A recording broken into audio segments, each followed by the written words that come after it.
Yo les gars, j'espère que vous allez bien, c'est BK et on se retrouve sur ma chaîne YouTube pour une petite vidéo un petit peu particulière. J'ai pas l'habitude de faire ce genre de contenu, mais maintenant qu'on est à la villa, je vais en profiter, je vais pouvoir faire des vidéos dans mon setup. Bref, on se retrouve pour une petite vidéo FAQ. Du coup les gars, première question, YouTube, Twitch, etc. te plaît toujours? Alors pour être franc avec vous, il y a un moment où j'ai songé à tout arrêter parce que je prenais plus de plaisir dans ce que je faisais. Je sais pas si c'est parce que je m'étais trop éloigné de mon contenu de base, vous savez un petit peu faire le fou sur internet et tout, mais c'est un contenu avec lequel je me faisais toujours ban, qui m'apportait des problèmes et tout. Pas des mecs voulaient me taper, mais des problèmes dans le sens où je me faisais ban tous mes comptes, ça freinait mon évolution et tout. Du coup, le fait de se refaire, de rechercher un contenu, un personnage et tout, c'est quelque chose qui était un petit peu compliqué et c'est une phase qui a duré environ 2 mois, tout l'été en fait, où j'ai eu un peu de mal les gars. On passe tout de suite à la prochaine question. Du coup les gars, deuxième question. Est-ce que tu as déjà trompé quelqu'un? Les gars, vous allez peut-être me prendre pour un fou, mais je ne suis jamais sorti avec une meuf de ma vie. C'est-à-dire que j'ai déjà parlé avec des filles, mais je ne me suis jamais mis en couple de ma vie. Donc non, je n'ai pas pu tromper de filles ou de femmes. Je respecte énormément les filles, ce que certains ne comprennent pas. C'est-à-dire que je peux faire des blagues, mais respecter les femmes, t'as capté? Et du coup, bah ça me déplaît un petit peu parce qu'il y a plein de gens qui ont une image de moi, de mec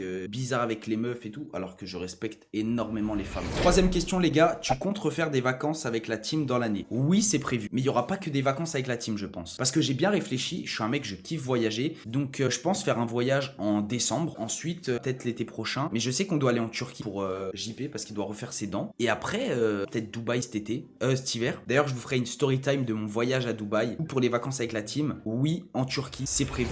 Ok les gars, quatrième question. Quels sont les inconvénients sur ta vie depuis que tu es streamer? Honnêtement, je vois que le positif. Depuis que je fais ce métier, parce qu'en vrai, c'est pas réellement un métier, t'as vu, c'est pas une activité physique qui me fait que je me fatigue. Mais sinon, tu te poses devant une caméra, tu fais le fou comme s'il y avait pas de caméra, t'éteins ta caméra et au final, t'as pris de l'argent. La vie, elle est belle les gars, on va pas se mytho. La seule chose qui est réellement dure aussi, c'est les critiques. Tu peux recevoir 100 messages positifs, t'en reçois un négatif, ça va te mettre un coup au moral. Le mec qui dit oh, nul, t'as envie de lui sa mère. Mais à part ça, le métier de streamer, c'est un métier qui est réellement cool. Point positif, la plupart du temps, tu es reconnu dans la rue pour ton contenu. C'est-à-dire que des gens qui t'apprécient viennent te voir dans la rue et te félicitent pour ton métier. C'est quelque chose de cool, frère. Par contre, en Corse, les mecs, la vie de ma mère, ils venaient me voir pour me dire eh Becca, en vrai, t'es plus beau dans la vraie vie. Enfin, la vie de ma mère que je ne mens pas. J'appelle TK, il pourra confirmer. Est-ce que en Corse, il y a des hommes qui venaient me voir pour me dire que j'étais beau? Il y a plus de meufs qui sont venues te dire ça, mais des mecs, oui, il y en a. T'as une question à me poser face caméra et j'y réponds juste après quand t'es pas là. Est-ce que t'es content d'être avec moi à la villa? Ouais, c'est ça. Et pourquoi? Du coup, est-ce que je suis content d'être avec TK à la villa? Honnêtement, ouais. C'est un projet qui me tenait de ouf à cœur. J'ai forcé de ouf pour que ce putain de projet il se réalise. Mais là, actuellement à la villa, oui, je suis content, mais pas totalement. Parce qu'on se branle trop les couilles. J'ai envie qu'on nique internet. Voilà. J'espère avoir bien répondu. Ok les gars, prochaine question. Tu parles toujours à Bichou, sinon pourquoi? Cette question elle est revenue je ne sais pas combien de fois. Je vais vous dire des choses que vous ne savez pas. Bichou, comme vous le savez, j'étais en duo avec lui au moment où j'étais au plus haut de mon buzz. Bichou il m'avait contacté sur Twitter, on avait parlé et tout. Il m'a dit ouais, je viens une semaine à Paris, on fait grave du contenu et tout. Du coup, moi je lui ai dit go. Et en fait, quand on s'est vu, ça a pas collé. Après avoir réfléchi, je sais pourquoi ça n'a pas collé. En fait, Bichou, il était dans la même phase que je suis actuellement. C'est-à-dire que tu fais passer le travail avant toute chose. Quand tu n'es pas satisfait de ton contenu, tu ne peux pas être satisfait de ta journée par exemple. Donc forcément, tu vas être un petit peu plus fermé, tu vas voir ce que les gens ils disent ou quoi. Et Bichou, moi je lui avais reproché de pas parler ou quoi, mais avec du recul, je le comprends. Je m'en excuse parce qu'en vrai, je l'ai traché alors qu'il avait totalement raison. D'ailleurs, petite anecdote,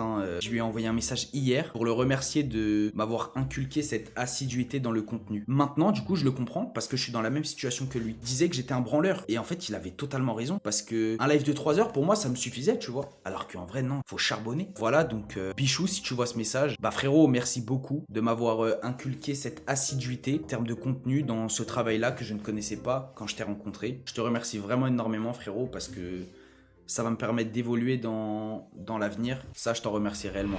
Bon les gars, prochaine question. Tu regrettes pas l'époque des premiers lives TikTok et des lives PS4? Honnêtement les gars, je dirais pas que je ne regrette pas, mais j'ai envie de changer radicalement de contenu. Dans le sens où j'ai envie d'avoir l'image d'un mec plus posé, fait des blagues et tout. Je regrette parce que j'aurais pu faire tellement plus de trucs, mais je ne connaissais pas ce métier, donc en vrai, on peut même pas m'en vouloir. J'étais à un stade où je faisais des lives PS4, il y avait plus de 10 000 personnes. Je sais pas si en fait les gens se rendent compte, je faisais des lives sur ma PS4, il y avait plus de 10 000 personnes sur mon live. Mais ces lives-là ne m'ont même pas rapporté d'argent parce que je faisais des lives qui n'étaient même pas d'une heure. J'étais à ce moment-là même pas partenaire Twitch. Donc c'est des lives qui ne m'ont même pas rapporté d'argent si vous voulez tout savoir. J'aurais pu faire tellement plus de trucs, tellement de collabs avec des gens, mais j'ai bien tombé. J'ai fini avec TK. C'est pas des regrets. J'aurais pu faire plein de trucs comme j'aurais pu, si j'avais mal fait le truc, être personne. Donc en fait, des regrets, mais pas trop des regrets. Je sais pas comment vous expliquer, mais je pense que vous aurez compris. Bon les gars, c'est la dernière question de la vidéo. Qu'est-ce qui t'a fait commencer les lives? La vie de ma mère, je ne sais pas. Je ne connaissais pas l'application Twitch avant d'y être. En fait, c'est mes potes, Chico et Melwan, ils m'ont dit hey, tu devrais grave faire des lives Twitch et tout, nanana. Je dis ouais, en vrai, pourquoi pas. Et j'étais à ce moment-là sur la play avec Ardesigno et Nalid. C'est deux créateurs de contenu FIFA. On va mettre ces trucs ici. On était sur la play tous les soirs. Et Ardesigno et moi, on savait qu'on voulait stream et grave percer. On le voulait de ouf. Et moi, j'avais dit à Ardesigno, je lui avais dit frère, moi j'ai un plan en tête, je sais ce que je vais faire. Et regarde, dans un mois et demi, je sais que ça va exploser. Bah la tête de ma mère que ça fait exactement comme je le pensais. Sauf que moi, j'avais dit ça comme ça, je le voyais pas comme un métier, je pensais pas que j'allais en faire ma vie ou quoi, tu vois. Parce qu'on regardait un petit peu les autres créateurs de contenu et on se disait, il y a un truc à faire, il y a un truc à faire. En vrai, il y a la place pour tout le monde sur internet, frère. Il y a un truc à faire. Surtout qu'à ce moment-là, jouer à la play tous les soirs, de 22h jusqu'à 6h du matin, on jouait à FIFA. Des fois, la vie, elle est bien faite. Bon les gars, j'espère que cette petite vidéo vous aura plu. Dans la semaine, une petite vidéo story time de mon voyage à Dubaï va sortir. Du coup les gars, si ça vous a plu, n'hésitez pas à lâcher un pouce bleu, abonnez-vous, partagez la vidéo et puis on se laisse là-dessus. Bisous.